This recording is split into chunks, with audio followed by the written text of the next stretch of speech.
Bonjour à tous, bienvenue à tous donc, du coup, pour ce Cyber Corner. Je vais juste me présenter rapidement. Jean-Baptiste Lapéry, j'ai rejoint l'Agence du numérique en santé il y a moins d'un mois et je viens de la délégation numérique en santé. Et donc, je suis particulièrement en charge des équipes expertes en cybersécurité, on parlera du CERT, et aussi du programme CARE sur la partie cyber dont on gérait quelques petits mots juste en introduction. Euh, le thème de ce cybermois, effectivement, il n'y aura pas de développement du numérique sans un pilier cyber fort. Il n'y aura pas donc du coup de développement numérique en santé sans cette partie cyber et sans l'engagement de chacun. C'est ce qu'on vient voir effectivement sur la thématique de ce cybermois et de cette matinée. Sur le numérique en santé, tout particulièrement, je pense que vous avez vu les conséquences des enjeux cyber au niveau des établissements de santé. Ça touche aussi les professionnels de santé libéraux qui montrent aujourd'hui la présence forte du numérique, mais qu'au final, dans un établissement de santé ou dans un système de santé, sans numérique, on n'arrive plus à prendre en charge les patients. Ça a été les différents drames qu'on a connus sur nombreux établissements. Et donc, sans cette partie numérique, on a un impact fort de prise en charge des patients, mais avec des marqueurs très très forts dans le domaine de santé, qui sont quand même effectivement un arrêt complet des systèmes d'information, un arrêt de la prise en charge des patients pendant de nombreux jours, et des établissements qui mettent des mois, voire des trimestres, à retrouver un niveau d'activité, donc un niveau de prise en charge des patients équivalent à celui d'avant l'arrivée de l'incident. Donc, on a des marqueurs forts, arrêt d'activité et activité qui remet beaucoup de mois, voire de trimestres, à pouvoir reprendre. Et donc, du coup, un impact sur la prise en charge de nos patients, qui est quand même notre axe quand même fort de développement. Le numérique en santé, il est au service des patients et des professionnels de santé. Et donc, du coup, effectivement, besoin de renforcer ce pied. L'agence du numérique est particulièrement investie dans cette partie cyber depuis de nombreux temps. Elle héberge déjà le CERT Santé. Donc, vous verrez tout à l'heure Quentin qui va animer cette matinée, qui est là, du CERT, qui du coup nous parlera aussi bien de la menace et qui connaissent très bien et les menaces et la réponse à incident en lien avec les acteurs de l'écosystème. L'ANS aussi, c'est un rôle de régulateur. L'agence du numérique a trois piliers, dont un rôle de régulateur, et donc qui est celui de la normalisation. Donc, on parle de politique générale, sécurité système d'information. On va aussi parler de référentiel demain pour les éditeurs. On va parler d'hébergement de données de santé. Et donc, dans ce rôle de régulateur, il y a aussi aider tous les écosystèmes, établissements, industriels, à aller vers effectivement un niveau de maturité cyber plus important, en lien aussi avec les travaux européens, parce qu'effectivement, on va avoir un côté normatif européen qui est de plus en plus important et qui va tous nous pousser à plus de cyber-résilience. L'Agence du numérique en santé est aussi particulièrement impliquée sur le programme CARE que j'ai évoqué tout à l'heure. Donc, suite aux différents événements cyber, les ministres, en réunion interministérielle, ont décidé fin d'année dernière de lancer une task force, un programme de financement pour que collectivement, on franchisse un palier de maturité. Et ce mot collectivement, et on va en venir ce matin, est vraiment important. Le sujet, c'est vraiment d'animer l'écosystème et qu'en face, on soit bien plus performant face à cette menace cyber dont on verra ce matin à quoi elle ressemble, qui sont ces acteurs ou pas, quel est leur niveau d'industrialisation, et du coup le besoin d'adapter notre réponse, et bien sûr une réponse qui ne peut être que collective face à cette menace externe. Cette task force, elle réunit l'ANSSI, elle réunit le ministère des JOS, FSSI, elle est pilotée par la DNS et copilotée par l'ANS, et elle s'appuie bien sûr sur les expertises de chacun, en lien bien sûr avec la participation des régions, des acteurs régionaux ARS Grade, mais aussi bien sûr des ateliers avec les établissements, avec les industriels, avec les centrales d'achat, l'idée étant de profiter de l'expérience de tout le monde et essayer de se focaliser sur des objectifs et trouver une dynamique d'ensemble pour amener un maximum d'acteurs à monter en cybermaturité. Mais ce n'est pas qu'un sujet d'experts, et on va en parler, effectivement, c'est tout l'intérêt de ce cybermois dans lequel on s'engage tout particulièrement côté de l'agence. C'est bien l'affaire de tous. La cyber, c'est bien un engagement au quotidien. Donc là, on va rentrer tout à l'heure dans une présentation, les enjeux. Mais c'est pour ça que c'est ce qui est important, et pour ça qu'on s'engage aussi tout particulièrement dans le programme CARE. Il y a tout un parti sensibilisation. On est vraiment dans ces actions-là, prise en compte du fait cyber, prise en compte de ses conséquences, et le fait que tout un chacun, on est dans cette chaîne-là, et qu'à un moment, on peut être un des maillons de la chaîne de compromission, de propagation, et qui conduit du coup à des interruptions de service qui peuvent être assez importantes, voire catastrophiques pour nos patients, sans compter qu'effectivement, on manipule des données de santé qui sont à très forte valeur ajoutée. Je pense que Quentin en reparlera, le fait qu'on ait des cibles particulièrement appréciées avec des données qui sont vraiment quand même très très chères sur le marché. Voilà pour cette petite introduction, je ne vais pas prendre trop de temps. Donc, bienvenue à tous. Et l'idée, c'est qu'on rentre dans le vif du sujet avec Quentin sur l'état de la menace. Qu'est-ce que c'est que cette menace cyber? Et du coup, après, comment on peut tous essayer d'agir et de lutter contre ces acteurs et ce risque-là qui peut effectivement être une vraie inquiétude sur notre pilier numérique et développement du numérique en santé. Quentin?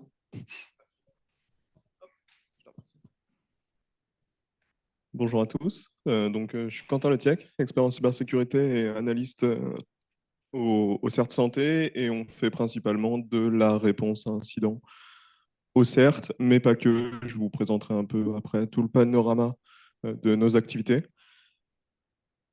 Et donc, il y a un quiz sur les chiffres de l'année 2022. Si vous scannez, je sais, je fais de la sécurité, c'est pas bien de dire aux gens de scanner des choses, mais il n'y a pas de risque. C'est exactement ce que dirait quelqu'un qui a mis un truc piégé, exactement. Bien vu.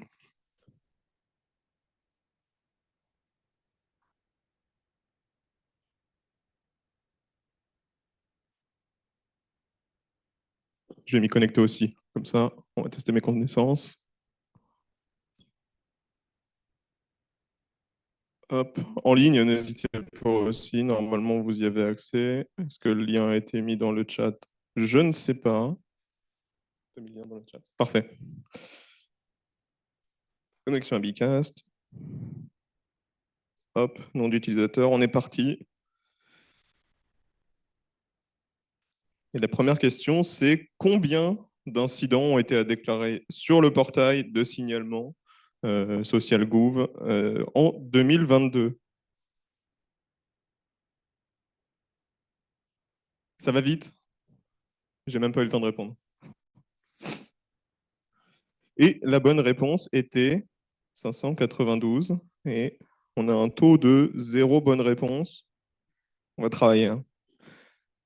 Je ne sais pas si tu as la slide sur les chiffres. Et voilà. Donc, 592 incidents déclarés, 165 demandes d'accompagnement et 103 interventions avec appui technique. Donc, sur ces 192, 165 fois la coche avez-vous besoin d'un accompagnement par le CERT Santé a été coché. Dans ce cas-là, de notre côté, ça déclenche un contact auprès de la personne déclarante. Donc, on leur demande en quoi on peut les aider. On a des fiches directement remplies pour du mal spam, du mail, du compromis. Et après, pour des interventions plus techniques, comme tout mon parc est chiffré, dans ce cas-là, il n'y a pas de fiche. On va prendre contact avec eux et avec l'établissement déclarant, hein, pas les attaquants, et essayer de comprendre comment on peut les aider pour que le blocage du système d'information soit le plus court possible. Après, on a aussi un service de veille sur lequel on fait des alertes. Par exemple, dans les jours derniers, la messagerie Exim s'est trouvée avec une vulnérabilité haute. C'était même hier. Et donc, on a dans le parc de nos bénéficiaires, grâce à des scans, réussi à savoir combien avait la messagerie Exim, dans quelle version. Et donc, pour ceux qui auraient une version vulnérable, on les alerte. Et donc, dans ces cas de veille proactive, sur 2200 alertes, 76 fois on est revenu vers nous et on nous a dit vous avez bien fait de nous alerter parce que la CVE X, Y, Z, c'est des numéros, a été exploitée dans notre système. Et donc, grâce à l'alerte que vous avez faite, vous avez remonté une compromission. Des fois, ils arrivent à patcher à temps, des fois, ça a déjà été exploité. Et sur ces 76 cas de compromission,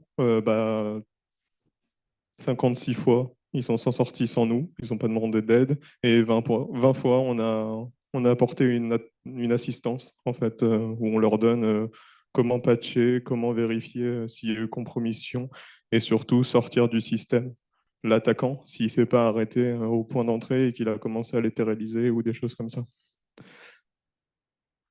Voilà. On partage aussi sur le portail de Cyberveille Santé des bulletins de sécurité. Sur les CVE, on essaye de choisir en premier les produits les plus utilisés dans la santé et les vulnérabilités les plus graves.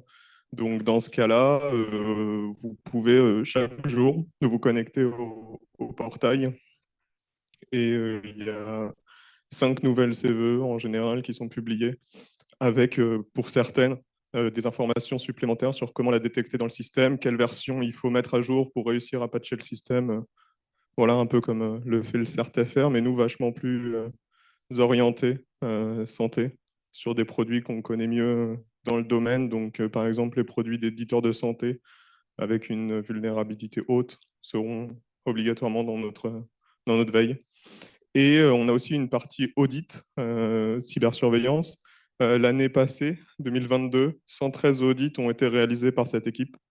Et donc, voilà, les hôpitaux se font auditer par la cellule d'audit du CERT Santé et donc ont un état de leur système en réponse à cette demande d'audit. Vous avez une question, on peut la faire en live. Hop. Oui, bonjour. C'est pour savoir les audits en question, est-ce qu'ils sont réalisés à votre initiative ou à celle des établissements ou éditeurs en question? Alors, c'est les établissements qui ont un portail, qui se connectent et qui nous disent, voilà, j'aimerais réaliser un audit de mon système.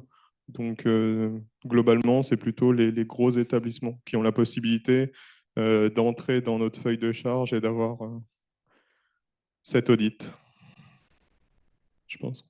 Yes. Petit complément sur ça. Par ailleurs, on incite fortement certains établissements, surtout ceux qui sont aujourd'hui identifiés opérateurs de services essentiels, à réaliser ces audits, parce que ça passe première phase pour progresser, c'est déjà de savoir où on en est. Donc, effectivement, par ailleurs, on met une certaine pression et on va continuer avec une pression aux établissements, ça pour Care, mais aussi aux éditeurs, à rentrer dans cette culture d'audit de façon à, effectivement, intrusion, exposition de surface, à savoir où ils en sont. Et donc, le CERT a réalisé, je ne sais pas combien, une centaine d'audits depuis les dernières années sur les établissements, particulièrement les établissements opérateurs de services essentiels, mais que par ailleurs, depuis 2020-2021, on pousse fortement à réaliser ces exercices. Voilà. Donc, on a une offre et enfin, et en parallèle, on met aussi une pression forte aux établissements. Exactement. J'aurais dû présenter nos services juste en premier. On aura une slide sur ça après. Je récapitulerai sur quels sont les services et comment ils fonctionnent. Prochaine question, on essaye de faire mieux que zéro bonne réponse. Quelle est la proportion des compromissions dues à du mal spam ou de l'hameçonnage, phishing en anglais? Tic-tac. J'ai répondu, j'espère que j'ai pas faux. Parfait. Et donc, c'était 46% de bonnes réponses, de compromission et de déclarations liées à du phishing et du mal spam. Sur les incidents au national, sur 564 incidents, parce qu'on a exclu par rapport aux 592 ceux qui étaient hors périmètre. Des fois, on a des signalements pour des établissements qui ne sont pas des bénéficiaires. On a réussi à faire 282 et 282 d'origine malveillante et non malveillante. C'est vraiment pas simple de faire 50%. Je pense que ce n'était pas fait exprès. Voilà, sur les types de compromission, on a les compromis, pas spam, hameçonnage et les autres types de compromission. Donc, dans autres, on va avoir l'exploitation technique de vulnérabilité, un routeur non patché, un point d'entrée VPN, un exchange pas à jour, par exemple. Enfin, tous les produits qui ne sont pas à jour et dont les attaquants font une exploitation technique. Donc voilà, il y a aussi les mots de passe trop faibles qui des fois ouvrent sur une compromission par brute force. Donc vous avez un RDP ouvert, c'est un petit peu technique, mais vous avez un RDP ouvert et puis les mots de passe c'est admin. Et ben bienvenue sur le système du CH ou de le SMS avec un peu de chance si l'identifiant c'est admin, bon les droits admin. Et puis, la compromission a été vite. Il n'a plus qu'à récupérer de la donnée, la chiffrer ou se balader sur le système. Bien mal lui en prendra. L'attaquant sont plutôt inventifs sur quoi faire une fois dans le système, surtout quand ils ont les droits les plus privilégiés. Je ne sais pas s'il y a une question juste après. Non, on a les tendances sur 2021 et après on parlera même un petit peu des tendances sur le début de l'année. Vous verrez que ça suit. On a de la compro du SI en montée, donc on en a un petit peu plus sur 2022 que sur 2021. Du rançongiciel, ça baisse et ça baisse encore. Comme vous voyez, messages électroniques malveillants, il y en a de plus en plus. Le biais aussi, c'est que on est de plus en plus connu, le CERT Santé, donc on nous fait de plus en plus de déclarations pour le mal spam, sur lesquelles on apporte une réponse. Et donc, les chiffres ne sont pas ultra simples à suivre, mais globalement, la tendance est plutôt celle montrée. La fuite d'informations, ça descend. On a toujours du logiciel malveillant, du virus. On a eu beaucoup de campagnes d'info-stealers. Je ne sais pas si vous voyez ce que c'est. Donc, vous téléchargez un logiciel un peu pourri et son objectif, ça va être d'aller dans le store des mots de passe Chrome, Firefox ou même de l'OS pour certains, récupérer vos identifiants mots de passe et derrière, ce sera revendu. Donc ça, c'est ce qu'on appelle les access brokers. Donc en gros, ils vendent un accès à un système et les attaquants, eux, depuis cet accès, chercheront à avoir plus de privilèges et ensuite à exfiltrer de la donnée et souvent chiffrer. On n'a pas exactement tout le panorama, mais souvent c'est comme ça que ça fonctionne. Ils achètent des identifiants mots de passe pour se connecter à un système et essayent ensuite de monter en privilège et de voler de la donnée avant de chiffrer le système. Donc, effectivement, sur logiciel malveillant virus, on a vu pas mal d'info-stealers cette année et l'année passée. Du vol d'équipement, là-dessus, on ne peut pas faire grand-chose. La réponse, quand du matériel est volé, c'est d'avoir chiffré le disque pour que la donnée qui est sur le disque dur de la machine ne puisse pas être accédée euh, par n'importe qui s'y connecterait. Il y a eu du DOS l'année dernière. Cette année, il y en a eu beaucoup plus, je pense. Je n'ai pas les chiffres en tête, mais on a eu pas mal de campagnes de DOS, donc de déni de service sur les fronts, donc les applicatifs exposés sur Internet. L'objectif, c'est de les rendre inaccessibles, inopérants en leur envoyant trop de requêtes réseau. Et après, il y a eu du defacing, donc de la défiguration de site Internet, ça c'est à la marge. On en a eu un seul l'année passée. Je veux bien les chiffres suivants ou la question. Et donc là, on a concaténé les chiffres du 1er janvier au 1er juillet ou au 31 juin, je ne sais pas exactement, donc des 6 premiers mois de l'année. On a une tendance légèrement baissière, donc 283 signalements cette année contre 308 sur les 6 premiers mois de l'année dernière. Ça fait à peu près moins 8, moins 9%, donc c'est légèrement baissier. On a une augmentation de proportion de signalement des ESMS, donc des établissements sociaux et médico-sociaux, qui nous connaissent mieux et donc savent que quand ils ont un problème, ils doivent aussi nous faire un signalement et qu'on est aussi là pour les accompagner. Sur cette proportion d'incidents déclarés, 20% du temps, le CERT est arrivé en accompagnement technique, juste en donnant une réponse par mail, dans les cas les plus simples, ou dans certains cas, en faisant une analyse de la compromission et en aidant l'établissement à s'en sortir face à un rançongiciel. Donc, on a été cette année encore plusieurs fois face à des systèmes chiffrés, que ce soit en ESMS, donc 12, et 3 établissements de santé qui se sont retrouvés compromis par des rançongiciels. Donc, dans ce cas-là, c'était ce que disait Jean-Baptiste au début. Notre objectif, ça va être que la prise en charge patient continue avec un mode dégradé. L'objectif, c'est pas du tout que l'hôpital s'arrête, on débranche Internet, on refuse tous les patients. Nous, c'est tout ce qu'on fait pour pas vouloir. C'est tout ce qu'on veut pas, en fait. Notre objectif, ça va être vraiment d'éviter ça. Et donc, on va leur dire, pour vos applicatifs en interne, il va falloir limiter les flux dans votre réseau interne. Pour toutes vos plateformes sur Internet, c'est pareil. Vous faites du point-à-point, par exemple, autant que possible. Et pendant ce temps-là, on va chercher quels droits ont été accédés par l'attaquant et quelle était la porte d'entrée pour leur permettre, enfin pour qu'ils ne puissent pas revenir. Souvent, les attaquants s'ajoutent des backdoors, donc des portes dérobées pour revenir plus tard. Parce que si on peut chiffrer 2 fois, comme ça, on a plus d'impact. S'ils n'ont pas payé la première, vu qu'on ne paye jamais les rançons GCL, bah, peut-être la deuxième, ils auront plus envie. Mais non, non, dans tous les cas, on ne paye pas, mais on a eu des appuis techniques du CERT, santé, sur des établissements.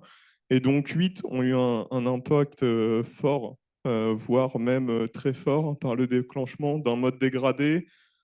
Principalement, c'est dans le cas d'une compromission par rançongiciel avérée, avec souvent les droits administrateurs du domaine qui ont été touchés.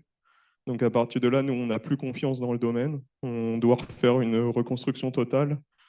En gros, un peu médiévale, la citadelle a été perdue, on va en reconstruire une à côté et on va prendre les éléments un à un et les migrer dans l'objectif d'une bulle de confiance petit à petit et jusqu'à ce que ça fonctionne correctement. Donc effectivement, ça a plus d'impact sur la prise en charge patient et c'est souvent là où on nous parle de retour au papier parce que par exemple le DPI n'est plus accessible. Je crois qu'on a ensuite une question. Aïe, aïe, aïe, je suis doué. Et donc, quel pourcentage des incidents ont eu un impact sur les données? Alors, impact, ce n'est pas complètement vol ou destruction. Il y a tous les impacts, juste indisponibilité ont été mis dedans.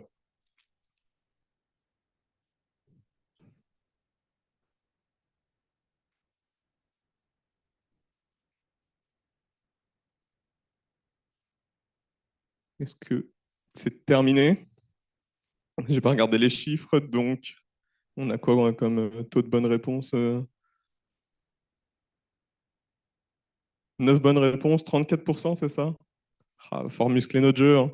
Et donc, effectivement, 63% des incidents ont eu un impact sur les données. Dans les impacts, on a la perte de données ou l'impossibilité d'accéder à la donnée. Donc là, même une coupure Internet, en fait, ça a un impact sur la donnée. Si la donnée est hébergée en SaaS, bah, si votre FAI vous coupe Internet, bah, vous n'avez plus accès à la donnée, donc ça a un impact sur la donnée. Une proportion n'a eu aucun impact, effectivement. 39% des structures ont été contraintes de fonctionner en mode dégradé. Effectivement, quand vous n'avez plus accès à quelque chose d'important comme la donnée, effectivement, il faut passer sur un mode dégradé et faire sans. Donc, voilà.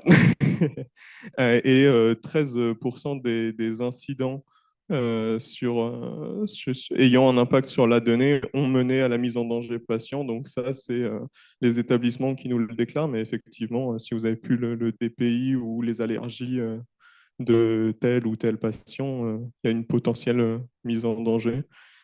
Et donc, certaines ont eu une divulgation ou un accès non autorisé aux données, une atteinte à l'intégrité des données, enfin, c'est disponibilité, intégrité et reliabilité de la donnée qu'on essaye de quantifier.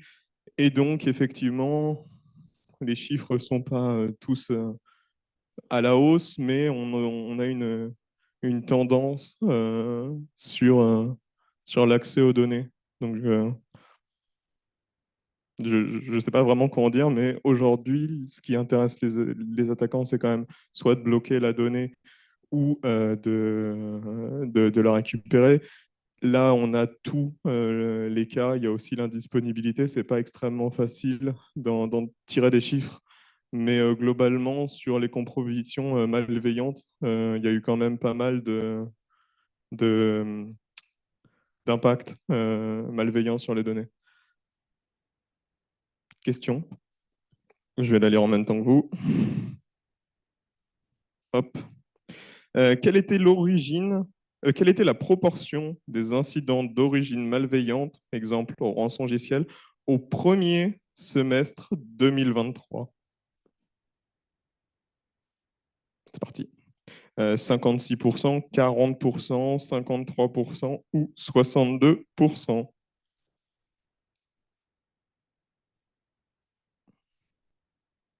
Et donc, sur 21 répondants, on a 14% de bonnes réponses et c'était 56% sur les incidents d'origine malveillante liés au rançongiciel. Et donc, on a eu pas mal de groupes qu'on a pu croiser dernièrement: NoEscape, Bianlian, Babic, Logbit, Phobos, Medusa Locker. Donc ça, c'est des grands noms d'opérateurs de ransomware, hein, comme on le dit assez régulièrement. Aujourd'hui, ça s'industrialise. Ils achètent des accès souvent, même maintenant, ils les récupèrent eux-mêmes. Et puis après, ils rentrent dans le système, ils essayent de gagner des privilèges et d'aller chiffrer le système encore une fois. Sur les chiffres de l'origine malveillante, il y a le defacing, la défiguration de site internet. Autre, donc là, c'est ce qu'on n'a pas su catégoriser. Il y a le déni de service, donc c'est ce que je vous disais, ça a un peu augmenté. Là, on est presque à une dizaine. Le vol d'équipement sur le rançongiciel, on est à 15. Logiciel malveillant virus, on en a eu pas mal sur le premier semestre, mais beaucoup liés à un groupe qui est tombé il y a maintenant 2 mois, qui était Quackbot, qui était Qbot ou Quackbot, qui était assez connu, qui avait comme objectif à la fois de récupérer des données d'utilisateurs, donc identifiant mot de passe, mais aussi de se mettre un pied dans le système pour ensuite soit par le groupe être exploité, soit être vendu un peu de la même façon. Il y a eu de la fuite d'informations, donc malveillante, c'est de l'extraction de données, que ce soit identifiant des fois, identifiant mot de passe, ou de la donnée interne qui a été exfiltrée pour être revendue. Dans certains cas, les attaquants ne chiffrent même plus le système, partent juste avec de la donnée et vous envoient une super lettre en vous disant on a vos données. En général, ils vous donnent un arbre des données volées et ils vous disent si vous ne voulez pas qu'elles soient divulguées, c'est tant. Et pareil, on ne paye pas. Dans ce cas-là, il y a un accompagnement qu'on fait donc, pour que le point d'entrée ne soit plus utilisable par l'attaquant. On voit aussi donc l'établissement fait une déclaration à la CNIL et en fonction de la donnée volée, il faudra prévenir les utilisateurs, les bénéficiaires de l'établissement de santé pour qu'ils soient au courant que leurs données étaient perdues volées par un groupe d'attaquants et sera potentiellement mise en vente plus tard.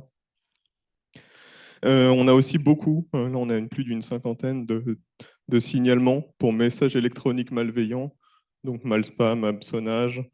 Les choses très à la mode en ce moment, on a si vous ne voulez pas que votre mot de passe Microsoft expire, connectez-vous et dites-le. Quand vous connectez votre identifiant de la départ et puis votre mot de passe aussi, vous n'étiez pas sur le domaine légitime de votre entreprise et donc ils ont un accès à votre compte. En général, ils testent sur la messagerie parce que vous avez soit l'OWA, donc la possibilité de vous connecter depuis votre téléphone ou de votre messagerie, votre PC à la maison. Ils testent et puis ensuite ils vont les revendre ou les utiliser pour réaliser une compromission de votre système ou de celui de votre entreprise en général.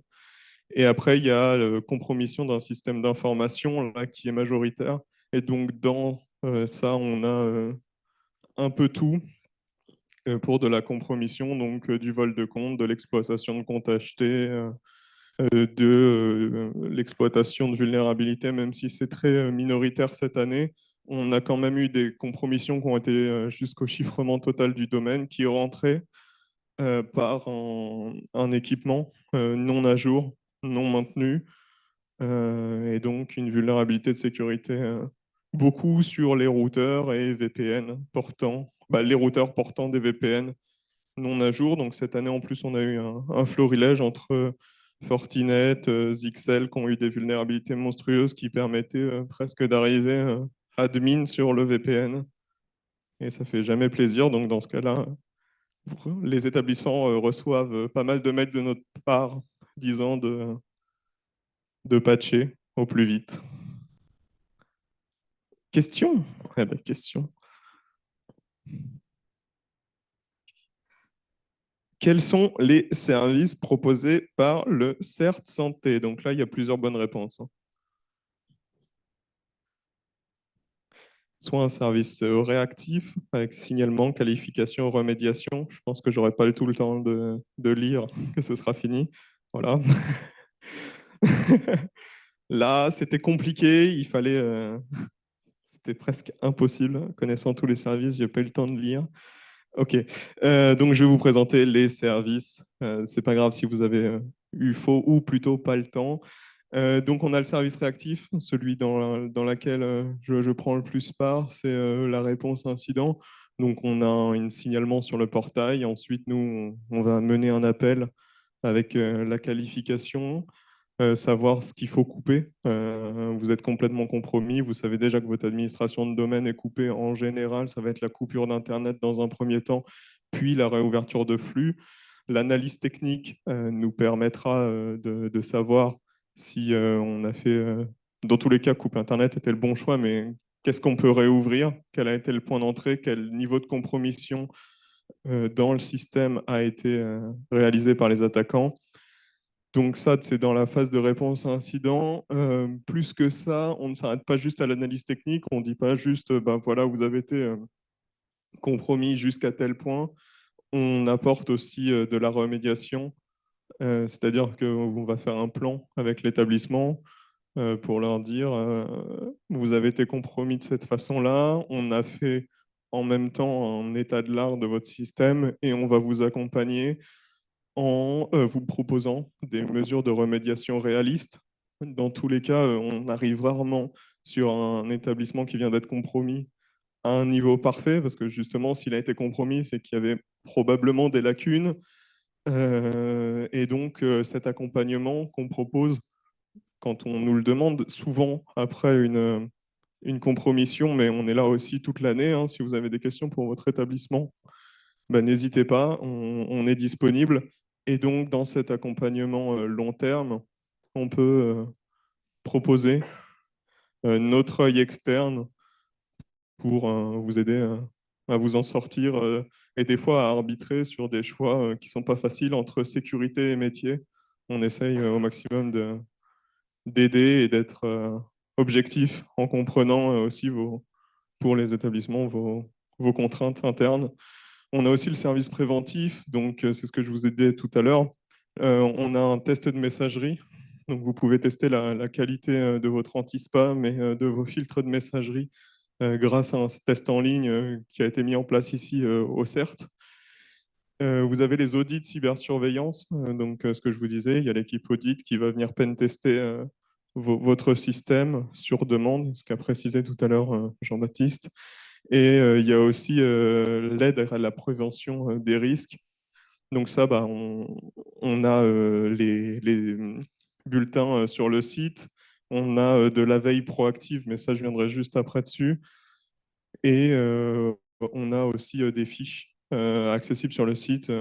Comment faire la cartographie de son système devrait sortir bientôt. On a le guide du bon utilisation de la bonne utilisation de l'EDR qui est déjà disponible.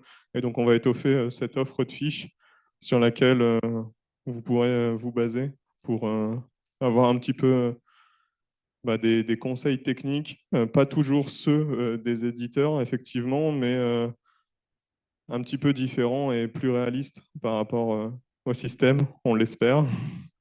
Côté veille et sensibilisation, on a donc le portail, on partage nos indicateurs, on a une communauté cyber qui tourne majoritairement sur le chat CERT Santé, accessible à tous les RSI, DSI, RSSI d'établissements de santé et de SMS qui veulent nous rejoindre. On discute principalement de sécurité dans le milieu de la santé. Et c'est aussi un canal sur lequel, quand il y a des alertes majeures, on les relaye encore une fois. Et grâce au scan qu'on utilise, on a un système de veille proactif. C'est-à-dire que quand une nouvelle vulnérabilité sort, c'est ce que je disais tout à l'heure, et que, par exemple, vous avez le produit vulnérable, on va être capable de le détecter et donc de vous alerter en vous disant, ben, aujourd'hui est sortie la vulnérabilité, il y a peu de chances que dans les 24 heures, vous ayez patché quand on n'a pas la version. Et quand on a la version exacte du produit, on vous dit exactement quoi faire pour vous mettre à jour. Il faut aussi savoir que le CERT Santé est membre de l'Intercert France. L'Intercert France, c'est plusieurs certes, maintenant pas mal, qui se regroupent et on se partage bah, comment, des indicateurs, des tendances, et on discute entre nous, entre certes faisant partie de l'association, des, des insides des fois et pas mal d'informations. Je crois qu'on a fait à peu près le tour des services du CERT. Si vous avez des questions, n'hésitez pas. Je crois qu'il reste une slide. Voilà. On va donner donc des recommandations assez rapides sur le durcissement. L'objectif, ça va être de réduire la surface d'attaque en désactivant comptes, protocoles et services qui ne sont pas indispensables. Par exemple, si vous avez besoin d'accéder à l'administration de votre système, faites-le depuis le VPN, pas depuis Internet, et surtout pas avec un compte avec des identifiants mot de passe simplistes, même si c'est plus simple à retenir. Autre conseil, plutôt général et qui fait partie du durcissement et aussi de la politique de mot de passe, c'est utiliser un gestionnaire de mot de passe. Il y en a beaucoup de gratuits qui sont très satisfaisants, qui passent, est un des plus connus. Et sur la politique de mot de passe, ayez une politique de mot de passe suffisamment robuste afin d'endiguer les actions malveillantes depuis Internet. Effectivement, aujourd'hui, la recommandation pour un utilisateur système normal sans privilège, ça va être 12 caractères et les 4 critères de complexité, donc majuscules, minuscules, chiffres et caractères spéciaux. Et dans la politique AD, aujourd'hui, tant qu'on ne sait pas que ce mot de passe a leaké, donc a été volé ou autre chose, on ne conseille pas spécialement de les expirer. Donc, c'est-à-dire que si aujourd'hui les gens changent leur mot de passe tous les 3 mois avec cette complexité-là, en général, ils vont rajouter un 1, un 2, un 3 à la fin, et donc on n'a pas vraiment augmenté le niveau de sécurité, et on ne va surtout pas se rendre compte s'il y a des leaks, parce que l'empreinte du mot de passe ne sera plus la même, et donc on ne pourra pas se rendre compte de s'il a leaké, et les attaquants connaissent les biais humains, et donc les utilisent. Hein. Si votre mot de passe, ça ne marche pas, il va mettre un 1, point d'exclamation à la fin. Je suis sûr qu'il y en a ici qui l'ont fait. Et c'est pas génial pour la sécurité, c'est même plutôt contre-productif. Et pour les comptes d'administration, ce qui est recommandé, c'est un changement tous les 3 mois et les mêmes critères de complexité, mais 16 caractères. Et pareil, pas d'incrémentation des mots de passe avec un chiffre à la fin, ça ne sert à rien. Sur les mises à jour, l'objectif, c'est d'améliorer le suivi et la correction des vulnérabilités.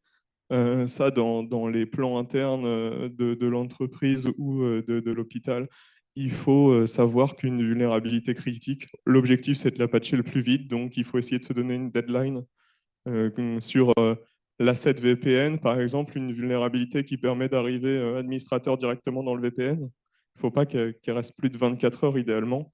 C'est peu réalisable dans la réalité, mais en gros, il faut savoir qu'il faut le faire au plus vite. Sur les accès renforcés, il faut avoir une configuration robuste, cloisonner les réseaux autant que possible, donc des VLAN, des réseaux différents, même pour certaines parties, si du tiering AD de Microsoft, donc du silotage peut être mis en place. C'est tout bénef, quoi. L'objectif, c'est qu'un attaquant ayant accès à un poste utilisateur ne puisse pas en 5 minutes arriver administrateur de domaine, chose qu'on voit encore beaucoup trop souvent, tant par l'utilisation de formidables outils comme Mimikatz ou qui sont détectés par les antivirus, mais l'évasion d'antivirus parfois permet de s'en défaire. Dans tous les cas, l'objectif, c'est de segmenter et de cloisonner les réseaux et d'effectuer du filtrage point à point vers les services légitimes. Pour analyser les logs, effectivement, si vous avez des logs, l'objectif, c'est de les envoyer vers un magnifique graphe qui pourra vous donner des tendances et vous dire un petit peu ce qui se passe dans votre système. Par exemple, si vous, au niveau de l'AD, sur l'utilisateur Michel, vous avez 3040 sites 25, donc des refus d'authentification en 3 minutes, il y a quand même pas mal de chances qu'ils sont en train de se faire brute forcer son compte. Sinon, Michel tape très vite. Donc non, c'est les logs que vous avez. vous pouvez les interpréter, essayer de faire un maximum pour avoir le plus de, de- d'informations. Et sur les équipements périmétriques comme les firewalls, si vous avez à 3 heures du matin 40 gigas de données qui partent en SFTP vers une IP bulgare, je ne sais pas pourquoi, bah, sachez qu'il y a peu de chances que ce soit un médecin qui le fasse. C'est assez régulièrement les attaquants qui exfiltrent de la donnée. Donc là, il sera trop tard, mais au moins, vous saurez qu'il se passe quelque chose dans votre système. L'objectif, c'est de ne pas arriver. Les logs, ça ne vous fera jamais arriver en avance. C'est juste un état de fait de l'autopsie de votre système. Mais après, il y a des outils qui permettent d'analyser les logs et d'en savoir un petit peu plus. Mais ça ne sert pas à faire du prédictif, mais c'est toujours intéressant de les regarder. Ne collectez pas des logs juste pour les collecter. Essayez d'en faire une analyse la plus intelligente possible pour savoir un peu ce qui se passe sur le système. Et c'est probablement l'effort de supervision le plus efficace. C'est de regarder ces logs et d'essayer d'en faire des comparaisons et de la déduction un peu intelligente. Et vous avez pas mal de dashboards Grafana ELK qui vous aident à faire ça. Et sur la gestion des prestataires, il faut qu'il y ait un engagement du prestataire dans le maintien en conditions opérationnelles et dans le maintien en conditions de sécurité. C'est-à-dire que contractuellement parlant, il faut que le firewall portant le VPN installé soit mis à jour par le prestataire si vous avez envie que ce soit lui, mais au moins que si le prestataire ne peut pas ou ne le met pas à jour contractuellement, vous sachiez qu'il vous incombe à vous, établissement, de le mettre à jour. Trop souvent, on nous dit ah, il n'était pas à jour. Et quand on regarde les contrats, effectivement, c'était marqué que la mise à jour était ben, prévue pour le client, quoi. Et au final, personne ne l'a mis à jour. L'attaquant a exploité la vulnérabilité. Et en général, quand on s'en rend compte de ces choses-là, il est trop tard. Donc l'objectif, c'est d'arriver en avance sur le contrat et de savoir quelle partie est incombée à chaque partie du contrat. En cas d'incident, il est impératif de nous faire un signalement le plus rapide possible. On a un numéro de téléphone qui était présenté sur la slide d'avant. Donc la semaine, on a de 8h à 18h, on a une permanence. Donc nous, et on répond directement et on a une astreinte la nuit pour les cas les plus graves. Et donc dans ce cas-là, le confinement et les premières mesures seront données par un acteur externe, certes, mais c'est quand même le centre de santé au final qui, qui, qui vous accompagnera et qui vous donne ces aides. L'objectif, c'est de contenir et de résoudre la situation le plus rapidement possible et de garantir une qualité, une continuité des services de santé. Je crois qu'on a fait le tour. Cette slide pourra vous être facilement rediffusée. C'est 6 points assez élémentaires. Et donc là, on va partir sur la partie questions. Je sais qu'en ligne, il y en aura, donc je regarderai mon téléphone pour essayer de les suivre. Est-ce que dans la salle, vous avez des questions? On est sur un enthousiasme maximal. Merci. Bonjour, merci. Justement, nous, on regarde sur le sujet du KeePass, par exemple. Sauf que KeePass, il a eu une faille très importante, hein, même plus que majeure pour un outil de ce type.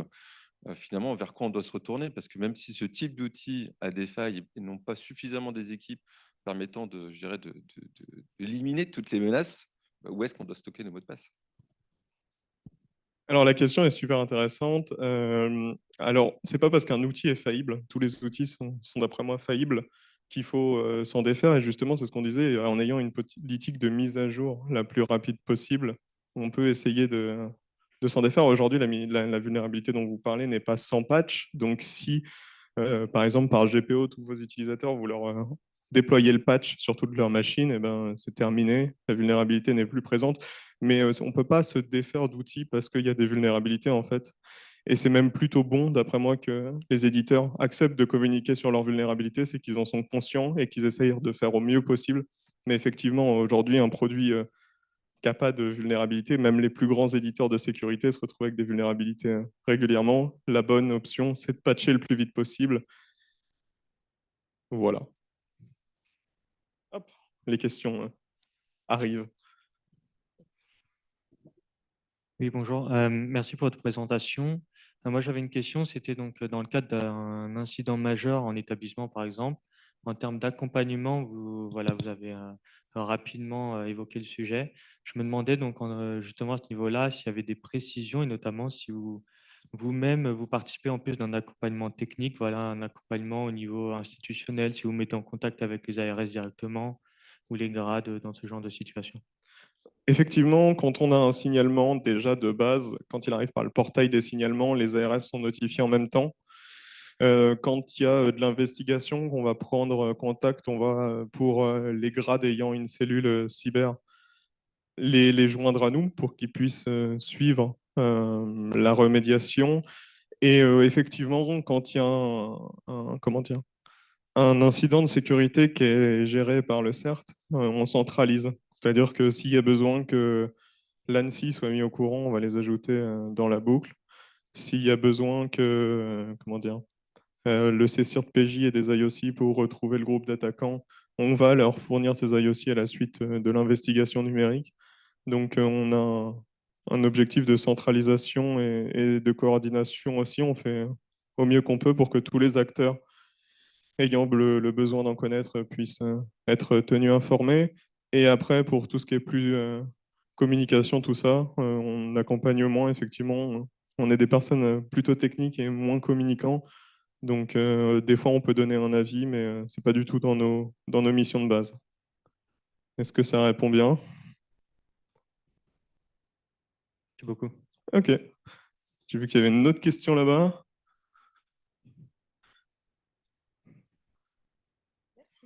Bonjour, c'était pour répondre à la question d'avant.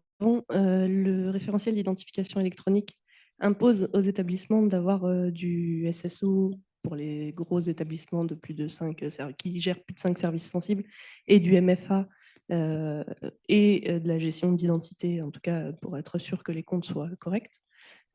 Est-ce que c'est prévu de repousser cette limite ou de garder à 2026? Parce que, alors, je suis intégrateur, moi je suis pas... Voilà. Ok. Mais on voit bien que dans les hôpitaux, ça va être difficile à mettre en œuvre d'ici 2026.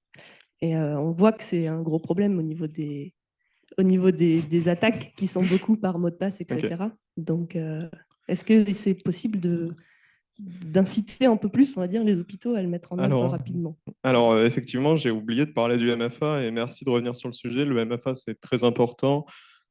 C'est un facteur supplémentaire, souvent de possession et de connaissance. Donc, vous avez votre téléphone et vous connaissez le mot de passe à 6 chiffres qui est dans votre Google Authentificator, votre OT ou votre FreeOTP. Ça augmente le niveau de sécurité. Nous, on a envie qu'il soit mis le plus vite possible au CERT Santé. Ça nous éviterait bien des incidents. La réponse réglementaire, Jean-Baptiste, je ne sais pas si tu l'as. Oui, donc du coup, effectivement, on s'est référencé à l'élection électronique, ce qui avait fait la suite de pas mal d'échanges aussi avec la CNIL, parce qu'on parle d'accès à des données de santé. La CNIL, qui a mis dans ce programme de travail de cette année des audits en établissement et de DPI, donc il y a déjà eu des audits CNIL sur la conformité RGPD et tout, qui ont lieu en établissement. On a déjà des retours. La CNIL suit ce sujet de près. Donc, à ce stade-là, la date, on n'a pas prévu de la bouger. Maintenant, on a bien conscience que pour arriver à mettre cette authentification à minima double facteur sur les services sensibles, ce n'est pas sur tout le système d'information de l'établissement, on est bien sur les services sensibles, c'est-à-dire des services avec un certain nombre d'utilisateurs, je n'ai plus les données en tête, et qui sont ou sinon connectés à d'autres services sensibles, comme le DMP par exemple. Donc, on n'a pas l'intention de bouger cette date. Maintenant, comment on peut y arriver? C'est plutôt ça. Comment on y arrive ensemble? Parce que, ce sont en termes d'informatique des travaux lourds. On va parler, et ça, c'était aussi renforcé de l'identification électronique, des sujets de gestion des identités. Donc, il y a un chemin de bien connaître son cycle de vie des identités, parce que si on met plein d'identités, même si c'est du 2FA et qu'on ne gère jamais les comptes, il va y avoir aussi un problème. Et aussi un sujet d'ergonomie, intégration, d'acceptation par les professionnels de santé. Voilà, on parle toujours du temps médical, mais effectivement, si à un moment, pour se connecter, on met 15 minutes, ça va être aussi un sujet. Et donc, il faut qu'effectivement, on ait des solutions ergonomiques. Il y en a, mais il faut que ça rentre dans les pratiques. Et ce n'est pas si simple que ça sur les services. Donc, il y aura un vrai sujet d'accompagnement. Donc, du coup, comme on le voit côté puissance publique, on commence à essayer de mettre des éléments dans la partie Ségur du numérique. On essaie de mettre des éléments au niveau des logiciels, commence à faire passer des éléments aux éditeurs. Et surtout, là, on est en train de lancer une task force MIE, donc moyenne d'identification électronique, avec des premiers pilotes en établissement, ceux qui se sont lancés plus ou moins volontaires ou qui ont envie de se lancer, et avec différentes typologies d'établissements, et voir comment effectivement la stratégie d'identification électronique, de double facteur, comment elle peut être implémentée, parce qu'on ne va pas rentrer là, mais il peut y avoir plusieurs approches. On peut partir on regarde la carte CPS, qui est bien connue côté agence du numérique en santé. On peut se dire, on va faire la version dématérialisée ICPS, mais aussi des moyens autres. On va parler de clés FIDO et autres qui peuvent permettre d'avoir ce double facteur, des badges séparés. Et donc, comment on fait pour que tout ça fonctionne, se déploie, fonctionne l'établissement? Donc là, l'idée, c'est que cette task force mieux sur l'année qui vient, c'est plutôt d'avoir des premiers établissements pilotes, des rétex et des guides de bonne pratique pour aider les établissements, et certainement un accompagnement un peu plus poussé pour après arriver à généraliser au niveau des établissements. Donc, toujours garder cette date du 1er janvier 2026 et accompagner les établissements. Voilà, je suis un peu long, sachant qu'entre-temps, le double facteur va faire partie des conditions nécessaires d'accès à mon espace santé, entre guillemets plutôt au DMP par les professionnels de santé, parce que là, on est en établissement. Et donc, déjà, on a des services en santé qui vont nécessiter cette double authentification, soit historiquement les accès carte CPS, soit via ProSanté Connect ou autre en établissement, donc pour pouvoir consulter le DMP. Donc, première étape. Et je suis un peu long, mais on garde 1er janvier 2026 et on accompagne. Et ayant fait un peu d'intégration, en général, vaut mieux avoir le module déjà prêt. Et la recommandation qu'on donne en général, c'est au moins mettez-le pour les admins, vous saurez comment il marche, vous connaîtrez aussi les problématiques liées à ça, et vous pourrez aussi en tester différents, donc la carte CPS, le FIDO, l'OTP par exemple. Jusqu'en 2 microsecondes. Ouais. Sur les admins, vas-y, tu peux du coup. Sur la question pour les admins, sachez que dans le référentiel d'application électronique, le double facteur est obligatoire pour les accès à distance. Voilà, donc il est déjà aujourd'hui, ce n'est pas que le 1er janvier 2026, c'est déjà tout ce qui est accès à distance. Bonjour, merci pour la présentation. Je voulais savoir quel est l'état de maturité d'utilisation des approches third-party risk management, c'est-à-dire finalement l'analyse des risques qui peuvent provenir des partenaires d'un établissement social, médico-social. Je n'ai pas la réponse comme ça. Je vais laisser Jean-Baptiste y répondre si tu l'as. Alors, pour l'instant, on a parlé du niveau de maturité global. On n'en est pas nécessairement à ce niveau-là de maturité. Par contre, si vous en parlez, vous avez aussi la réglementation européenne qui arrive peut-être aussi en tête, la partie Nice, qui est déjà le métier, mais surtout Nice 2 qui va beaucoup insister là-dessus. Alors juste, on va prendre 30 secondes sur Nice 2, côté établissement de santé. Sur le médico-social, ce n'est pas encore clair. L'impact de Nice 2 et le nombre d'établissements régulés, ça pourrait aussi impacter le médico-social. En tout cas, le sanitaire, c'est sûr. Les conditions sont des conditions de taille. Donc, en fait, à ce stade-là, première simulation, on devrait être dans 2/3 des établissements de santé qui devraient être régulés par Nice 2, donc soit en entité essentielle, soit en entité importante. Donc la mise en œuvre, donc la transposition dans le droit français est prévue par l'ANSSI en octobre 2024. Donc ça laisse encore quelques mois pour bien déterminer les cibles. Je parlais juste d'établissements, mais il y aura aussi des acteurs, des entreprises et tout, dans certains domaines qui seront impactés. Et si on parlait, c'est la question établissement, on aura 2/3 qui du coup devraient être régulés, entité essentielle ou entité importante. Et on va arriver effectivement dans les obligations de Nice, cette gestion des fournisseurs. Et donc, on va arriver petit à petit dans cette politique. De notre point de vue, effectivement, il y a un gros effort à faire qui est attendu beaucoup par les établissements. Côté des éditeurs principaux, on a parlé quelques-uns, ceux qui ont les données patients. On a tout le sujet du biomédical qui est lié avec la réglementation européenne des dispositifs médicaux. Donc, c'est toujours très compliqué d'évoluer, mais on sait que voilà, il y a une tension entre les établissements qui voudraient des choses plus sécurisées, plus maîtrisées, plus agiles, avec des acteurs qui ont des contraintes lourdes dans la certification. Donc, on va continuer quand même à agir sur ce côté éditeur, d'autant plus que l'Europe va nous y pousser avec le Cyber Resilience Act et autres. Donc, on va continuer. On a des actions à très court terme, Quentin les a dit. Aujourd'hui, on a des établissements qui ouvrent des services qui ne devraient plus être ouverts pour lutter, pour éviter d'avoir ces portes ouvertes. Et aussi des gros travaux sur la partie annuaire, Active Directory, des sujets sur les sauvegardes. Donc, on va plutôt commencer sur ces fondamentaux. Ça ne veut pas dire que tous les établissements sont à ce niveau bas, mais en tout cas, on va faire monter tout le monde sur ces fondamentaux. Et avec l'arrivée de Nice et autres, on va effectivement petit à petit propager le sujet tous les fournisseurs d'établissements, qui soient on-premise, soit en mode SaaS, de façon à ce que tout le monde monte au niveau de sécurité. Donc voilà, c'est pas un sujet court terme, mais plutôt un sujet qu'on va avoir en perspective et qu'effectivement, les contraintes Nice 2 des établissements de santé, 2/3 qui vont être impactés, vont naturellement se propager sur les industriels, en tout cas tous leurs fournisseurs. Alors, ça ne va pas être dans les 15 jours, mais c'est une tendance qui va arriver. On a encore des questions dans la salle.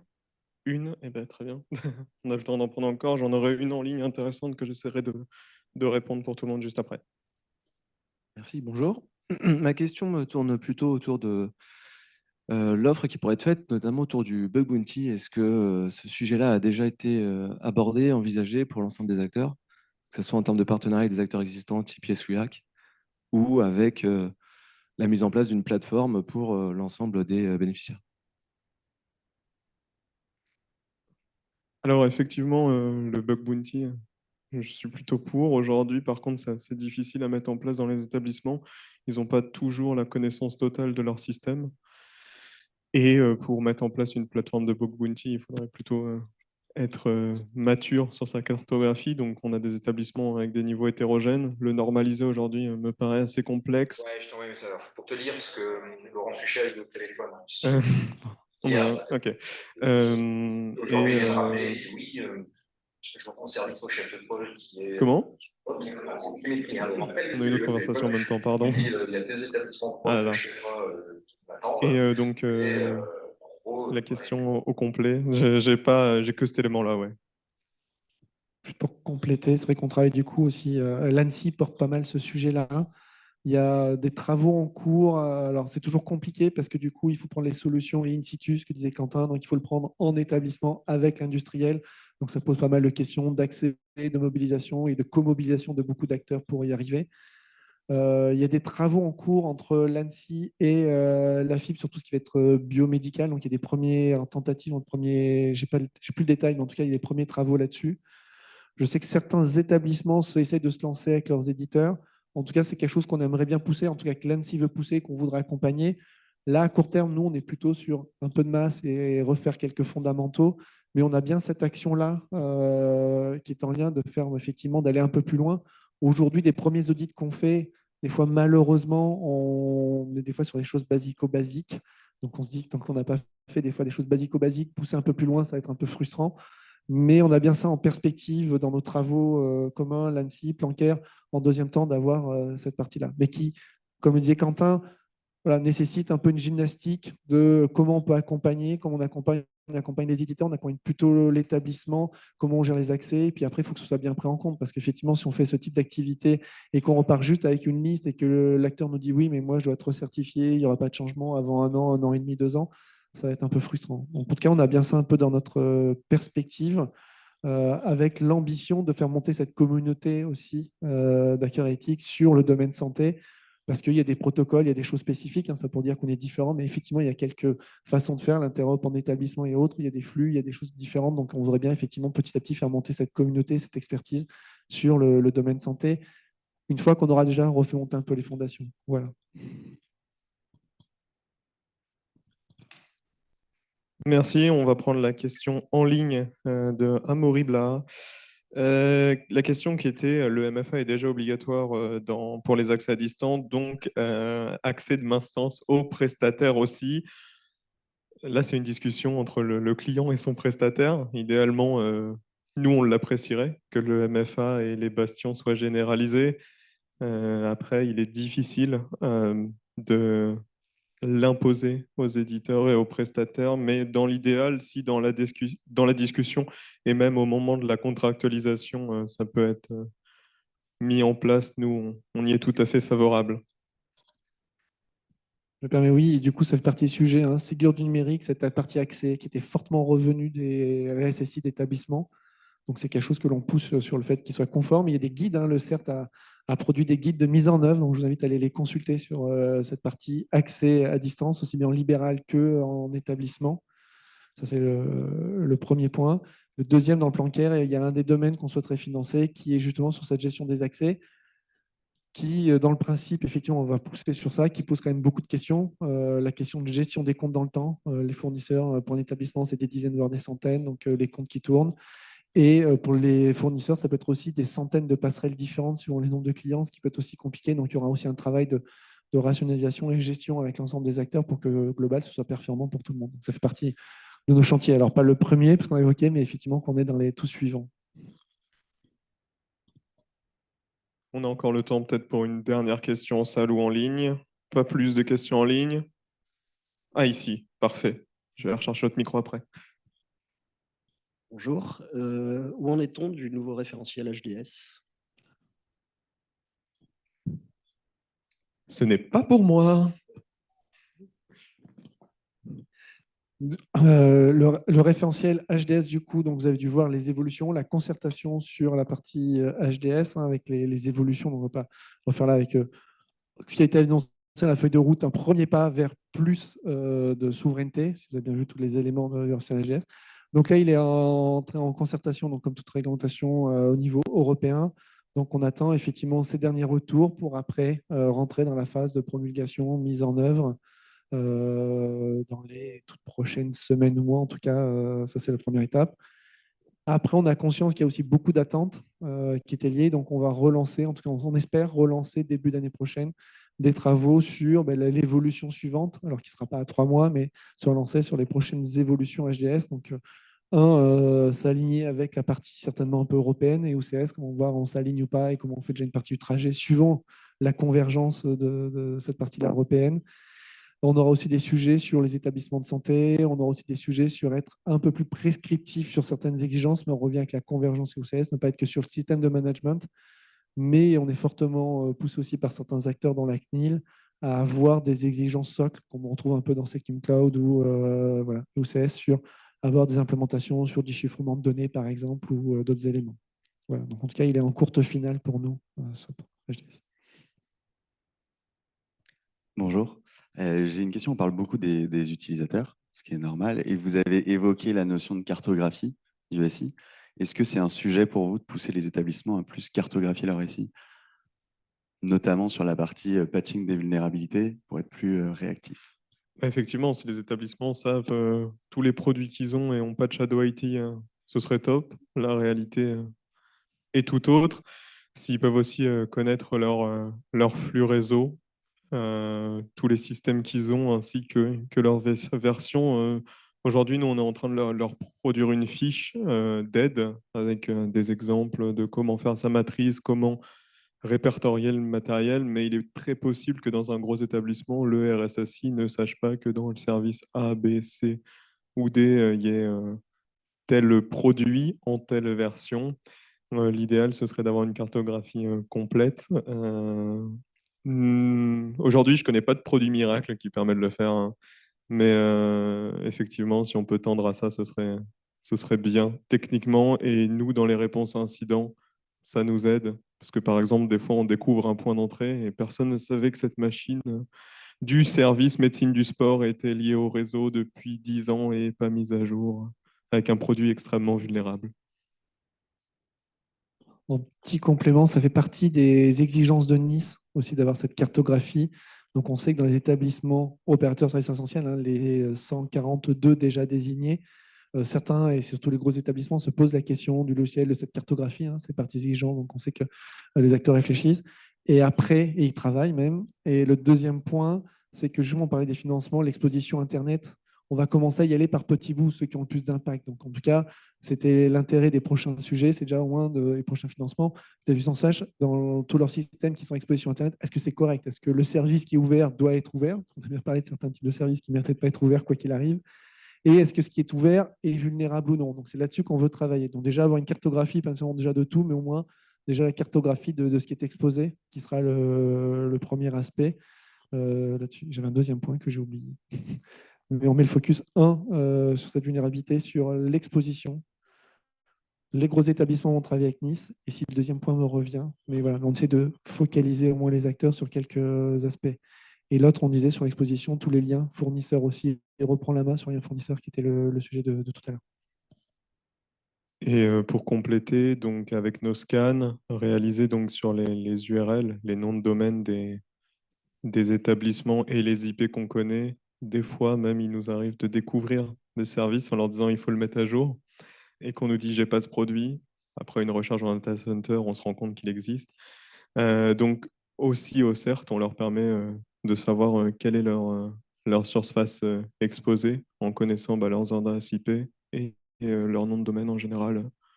On essaye de les aider autant que possible sur ça.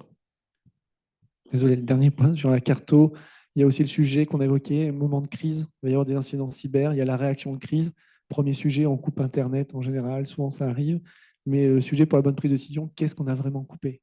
Parce que tu as remarqué, voilà, il y a des services qui n'étaient pas nécessairement connus. Qu'est-ce qu'on a coupé? Alors qui est un peu lié à l'exposition Internet, mais qui est différent là, c'est quand même tous les services qui sont interconnectés. Donc en termes de carto, au-delà des démarches Nice, il y a l'exposition Internet et aussi en lien avec les travaux qu'on fait exercice de crise, PCA, PRA, prendre connaissance de si je coupe, qu'est-ce que je coupe vraiment et quel du coup, après, au-delà de l'aspect informatique, quel va être l'impact sur la prise en charge des patients. On a vu sur certains établissements, effectivement, ils sont liés, ils sont dans des réseaux de cancérologie, ainsi de suite. C'est peut-être eux-mêmes qui hébergent la plateforme centrale. Mais voilà, quel est l'impact? Donc, voilà, au lieu de lancer une carte globale qui va être le sujet des OSE, sur d'autres, on va quand même focaliser ce qui est exposé et ce qui peut du coup avoir un impact en mode crise et qui est rentré dans les PCA, PRA pour effectivement permettre cette continuité au mieux de la prise en charge des patients, qui est quand même notre objectif. Et dans la préparation à la gestion de crise, en général, quand on coupe Internet, il n'y a plus accès à la messagerie, sauf si elle est sur 365 en général, ou tout service SaaS de messagerie. En général, on dit avant de couper, envoyer un dernier mail et préciser par exemple aux gens de ne pas brancher en clé 4G les machines. Mais il y a aussi du Shadow IT, du genre clé 4G branchée sur telle machine parce qu'il n'y avait pas de RJ45 dans la salle. Dans la cartographie, si ça peut être pris en compte, ce serait parfait. Mais quand on coupe Internet, en général, on y arrive rarement du premier coup, à part si tout est derrière une seule fibre et qu'on va la couper en point d'entrée du routeur.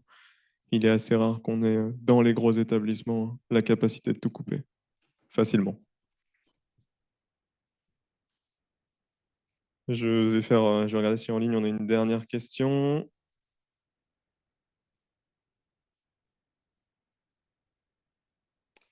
Eh bien, merci. On peut se retrouver donc pour un échange plus informel juste sur la passerelle. Et s'il n'y a plus d'autres questions, tout le monde est sûr, pas de regrets. Bon, on vous remercie pour votre écoute attentive et vos intéressantes questions. Je vais te laisser conclure, Jean-Baptiste.